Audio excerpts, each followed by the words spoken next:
宇宙人生有好多密碼，易經將佢歸納成64個。咁第一個密碼係咩呢？就係乾卦。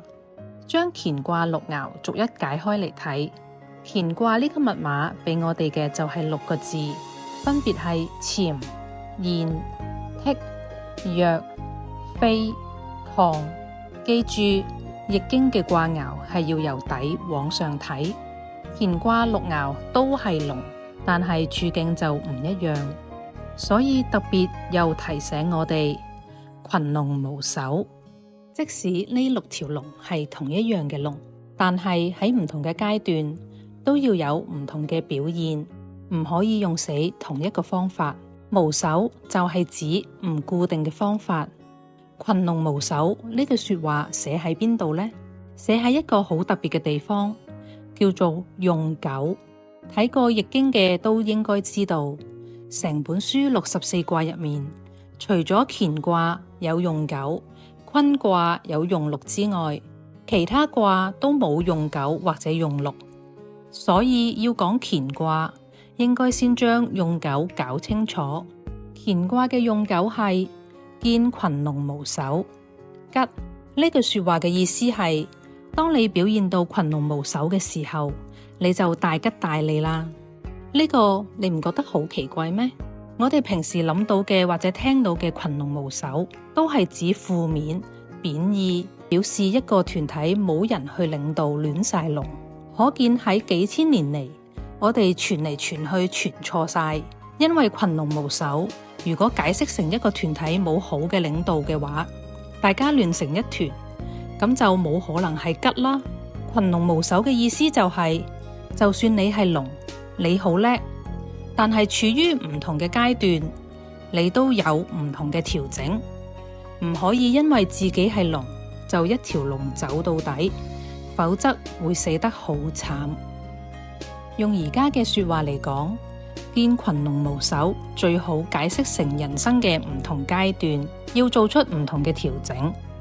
所以我成日寫一句話送俾人：人生就係階段性嘅調整。人生做好階段性嘅調整，就係見群龍無首。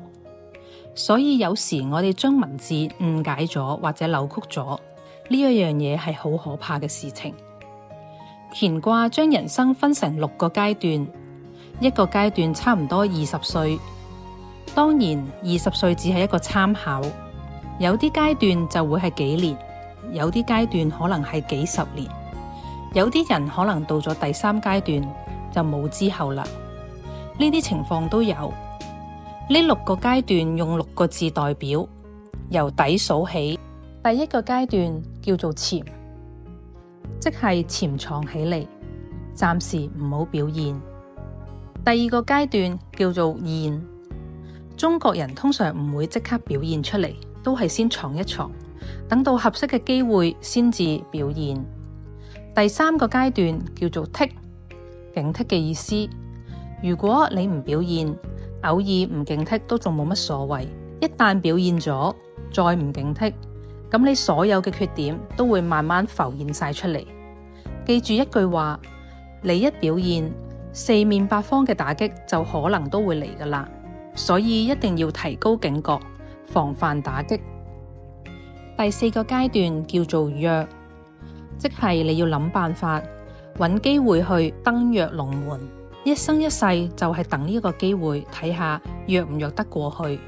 一登龍門就身價100倍，如果約唔過去跌咗落嚟就算數，咁就準備好退休啦。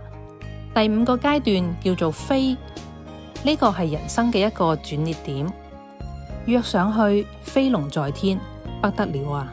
所以叫做飛。第6個階段叫做亢，警惕意味好重。飛龍在天好光榮，但係易經勸我哋，當發展到第5個階段嘅時候，大家要適可而止，唔可以再過分，再過分就係高亢。所以第6個階段叫做亢，亢龍有悔。如果你嘅事業已經經營得好平穩，就唔好再盲目咁強求做強做大，再落去可能會因為過度擴張而倒閉。最後一定係亢龍有悔。